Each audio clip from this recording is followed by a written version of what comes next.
welcome back to Dwalls Woodworking. I'm Donald. We're starting part 3 of the workbench outfeed assembly table. I got working and realized I forgot to do an intro. Gotten quite a bit done. In the next few clips, you'll see kind of what I've done already and keep going forward with the video. Just remember, if you're enjoying the content so far on this workbench build, like and subscribe for more. We're going to finish up this workbench and then get right on to more organization in the shop and a bigger shop transformation. Stay tuned for videos about that. I'm throwing some ideas out on that. So let's get to going. One thing I did notice is there's a little bit of goof on the workbench, and I'm going to fix that today at least to get a little bit of progress done with that. And I might drop another panel or two in. I'm not quite sure yet, but I'm gonna walk you through what happened and what I did, and just a simple and easy fix, nothing too major. But stay tuned. We'll flip the camera on and I'll go through that. So one mistake I've made here, and I'm gonna leave it in and explain it just because everybody makes mistakes and I'm not ashamed of making mistakes. Garage door right here, I've got it closed because people are playing music outside, so I just closed the garage door to keep noise out. But I've got the VersaTrack hung up here, and the table saw is supposed to be in this general vicinity here, so I don't want the tools hanging by the table saw. So what I'm going to do is take the VersaStack parts organizers out and the tools off, and I'll just flip the bench 180. Instead of having the small parts organizers right here by the table saw, I'll have the cabinets by the table saw, which will probably end up working out better anyways, so I can put some of the table saw accessories in the cabinets. No big deal.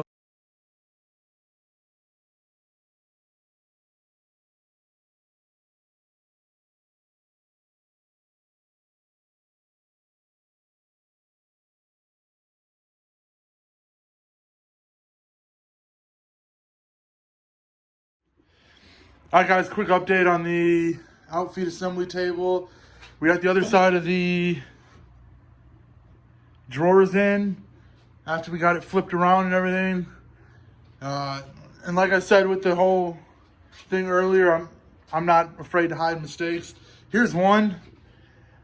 I got distracted trying to route out the groove for the middle divider for the drawers and had it orientated the wrong way, which is fine. I flipped it around and got the orientation the right way. I just need to slide the back panel in, but I need to go get some more plywood. I'm out of the backer panel plywood. It's all right. We'll get that in there eventually here. But the boo-boo, it's all good because this will be the cabinets. And what I'm thinking right now is I kind of audible a little bit. Instead of having a divider panel in the cabinets, I'm going to do a through cabinet with doors on each side. That way, I can get like my paints and finishes and everything, and I'll be able to fit my air compressor, my little pancake air compressor, and a hose reel on the bottom with a shelf on top for all of my large paints and finishes. So we're gonna keep going here. Stay tuned for more. All right, another update, guys. After we got the other panel in, I went ahead and I cut right here. I cut the other end cap for this end, so we're getting really close to wrapping this up. I gotta pocket hole that, get that attached, and then we can work on doing the drawers and getting the top on. Like I was saying earlier, we got a pretty late start today, so I'm gonna get this end cap panel in here, and then I might call it a day. I might do a little cleanup and all that, but we'll get with you here in a little bit and give you an update. We're gonna end day 4 there. I got that last end cap on and secured down, so we're just gonna call it a night there. It's about 9:45 or so. I'm gonna flip the camera on here and give you one walkthrough of everything we've gotten done over the last 4 days, and we'll go from there. All right, so here as we're walking into the garage, this open space right here in front of us will be where the table saw goes, up against just the empty end cap. I'm gonna leave it like that for now. I might install like an outlet or something on there but that's a later video. I'm thinking about wiring a couple outlets into the workbench and just running it off of an extension cord into an outlet to give me a little bit more, a few more outlet options instead of just running a bunch of extension cords. I can run one, but that's a later video. So I have the table saw right here against the empty end cap, and then coming in around, like I said, here's where the cabinets will be. It'll be a cabinet door. On the bottom, we'll put the pancake compressor, and on this side, I'll put a air hose reel, put a shelf on top of that, and then on the top, we'll store all of my gallon finishes. And coming along here, like I said, I got to drop the end cap in. I put all the bracing in, drop the center divider in, and then install the drawers and everything. We still got to make the drawers. That'll be tomorrow. Small parts organizer storage that's empty, room for more. And then the mat didn't add up right to where the size I wanted, so I have just a small shelf on both sides, which would work out nice for like my sketchbook or things like that. Easy access instead of by the wall. It actually kind of worked out. Coming back around, we got the slats up. Good. It's working out good so far. I put that to use already. And the other side, all the small parts organizers that are filled. It'll be more drawers, and like I said, this will be the hose reel and more gallon storage. Next day, day 5 of the workbench build. I might be able to wrap up the majority of it today and make it useful for now. We'll end part 3 either after today or after tomorrow when I get the drawers in and installed.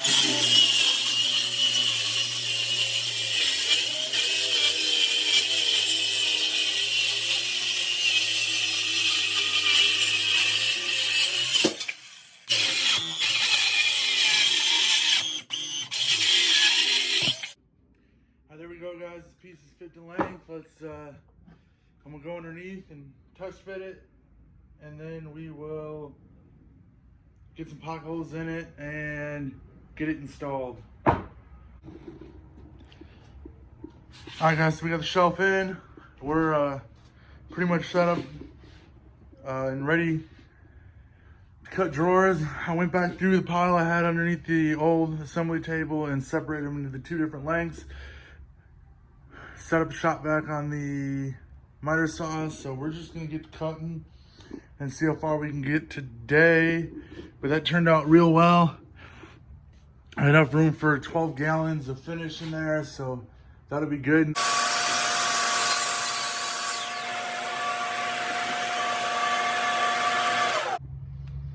All right, for this test, we're just gonna take a pair of drawer slides, set it up against one end and make sure it's fits nice and snug and with enough room for movement of the drawers. So let's get that going.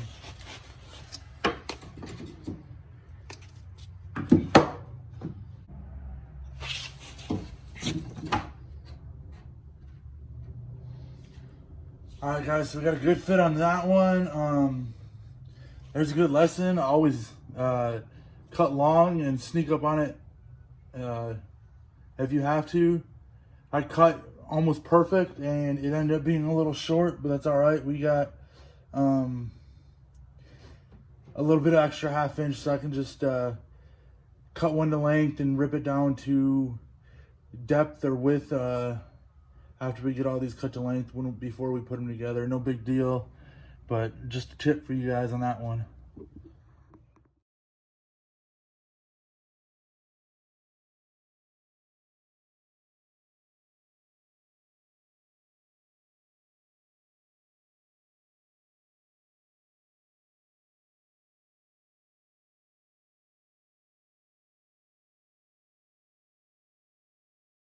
So all the drawers are cut down to length. I just gotta fix this one, cut this down to the proper width. That one I cut a little short, that first cut.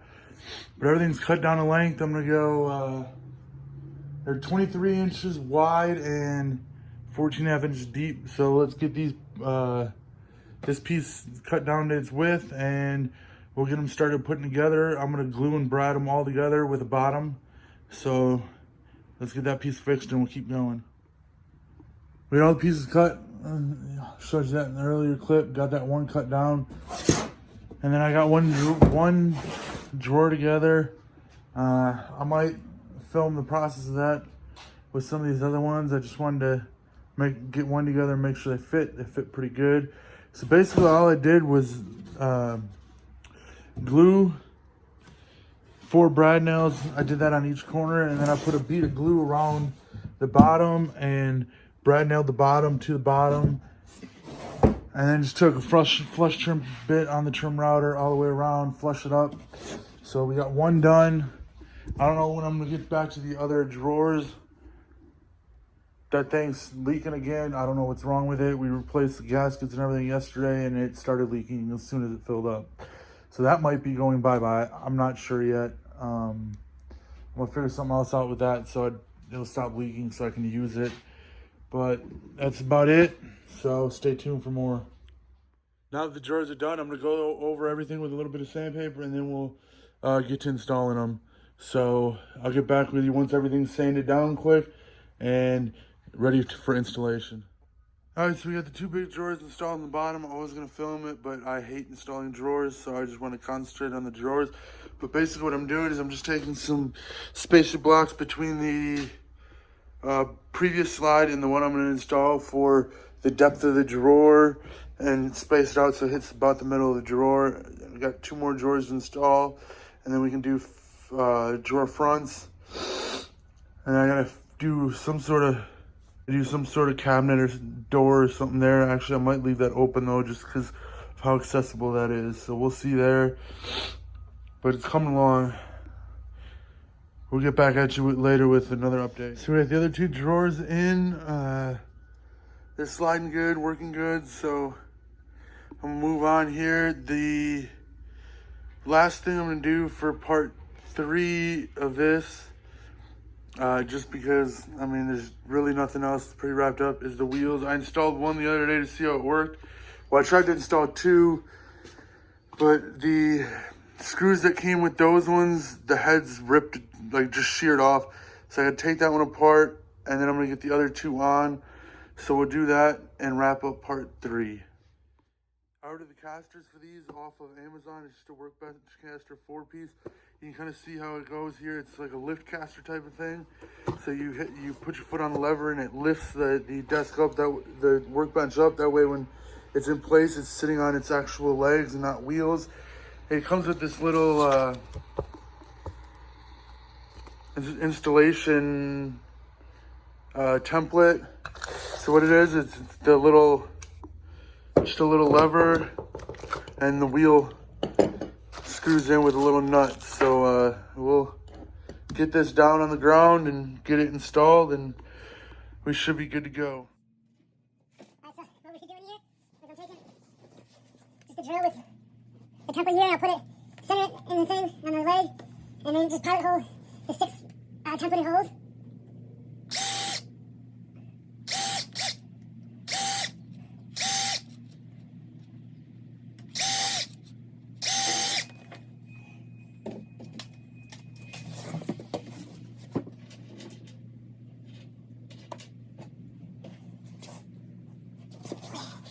And then we got the lever here that just attaches through those 6 holes.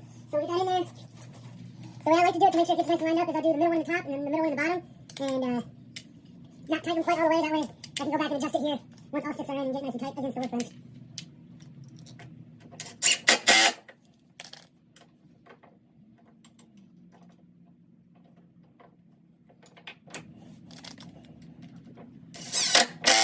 Alright. Now we can go back and tighten the top. And get the other 4 in.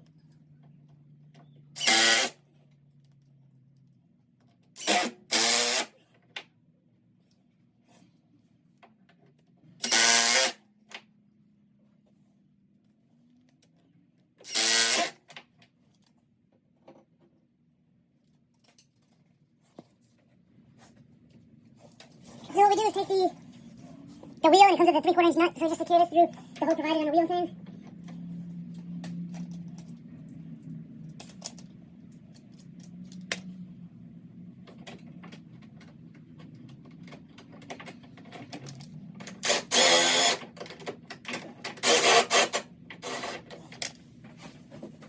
the wrench to hold the bottom. There's a nut on the bottom too. So let's get the wrench that comes with it and secure.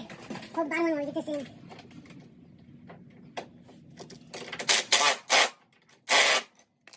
So you got still swivels. And then I'll show you guys here. You just put your foot on the whole lever and push down and it lifts up the bottom of the workbench and then you release it. You just come down and fill up your hand and the workbench is back down on the ground. So I'm going to go and finish the other two and we'll get back with you to wrap this video up. Alright guys, so we got all 4 wheels on. What I did for that one that the head stripped off, I just took some screws I had. I moved it over on the leg a little bit. It's still pretty close to centered, so it'll be alright. I just repiloted holes and drove in screws that I have. So all 4 casters are on. I'm going to do a quick walk around to wrap up part 3 of the workbench build, and that'll be that. So let's get to a quick walk around of what we got so far, and then I'll close it out. Alright, so we got the casters on, small ports organizers done, drawers in, and that shelf done. I just need drawer faces and a cabinet door. And then we've got the slat wall done, and it's working out real good. I gotta clean up after what I just did, but I'm gonna get that going after the video. The other side, we've got small parts organizers, open space. This is gonna be drawers, I believe, but I'm not quite sure yet, so I'm gonna leave that open for now. I might be getting a new air compressor that I might put there instead of over there. In that case, I might turn some of this into drawers. I'm not sure yet, so stay tuned for part 4 for that. And then there's just the other end of the cabinet. This side I'm probably gonna leave open for easier access or something, but I'm not quite sure. But that's what we got so far. It's looking good. It's been very functional so far. So it's working out good. All right, guys, that'll wrap up part 3 of the workbench build. Like I said, stay tuned for part 4. Part 4, we're actually gonna button all this up. I might work on some other projects while we're doing that and buttoning up that, just to kind of open up the area a little bit more, because now that the workbench is pretty much done, I can get some other things put away better. So that does it for part 3 of the workbench build. Like and subscribe for more content and to see the workbench get finished. But until then, we'll catch you guys later.